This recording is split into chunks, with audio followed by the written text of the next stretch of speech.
खैबर पख्तूनख्वा की जो वजीर आला का ऐलान किया गया बानी पीटीआई की जानिब से, तो इसकी क्या रीजन आपको नजर आती है? क्यों मतलब डंडापुर को हटा के इसको लाया गया है सर? बड़ा जबरदस्त सवाल किया। मुझे आप ये एक बात बताएं कि उस्मान बज़दार जब पंजाब का वजीर आला बना दिया गया था तो उसके बारे में बड़ी बड़ी लंबी बातें की गई। उसके घर में बिजली नहीं है, वो बाहर से हम ले आए हैं, वो बड़ा सीधा आदमी है। वो तो अल्लाह की गाय थी, उसको हमने वजीर आला पंजाब बना दिया, जो पंजाब सबसे बड़ा सूबा है पाकिस्तान का।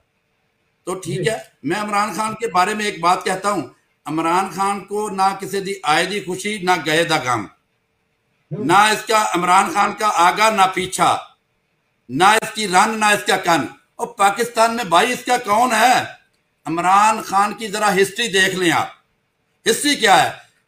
पीछे से पीछे चले जाए, जब क्रिकेट खेलता था जो भी इमरान खान के साथ लगा उसको आज तक रसवाई के बगैर कुछ नहीं मिला, उसकी इज्जत कहीं नहीं हुई और उसने किसी को शाबाश नहीं दी। मैं बड़ा क्लियर हूं इस बात में, उसने कभी किसी को फायदा नहीं दिया, वो अपना सोचता है। और मैं समझता हूं इंसान की वफादारी का किसी को सिला मिलना चाहिए। गंडापुर के साथ आज क्या हुआ है? और थोड़े दिन आप रुक जाएं, जहांगीर तरीन खान के साथ क्या हुआ? जहांगीर तरीन ने इस मुल्क में इमरान खान को वजीर आजम बनाया। अलीम खान ने क्या कुछ नहीं उसके साथ किया, उसको उसने किधर धक्का दिया, जेल में रखा।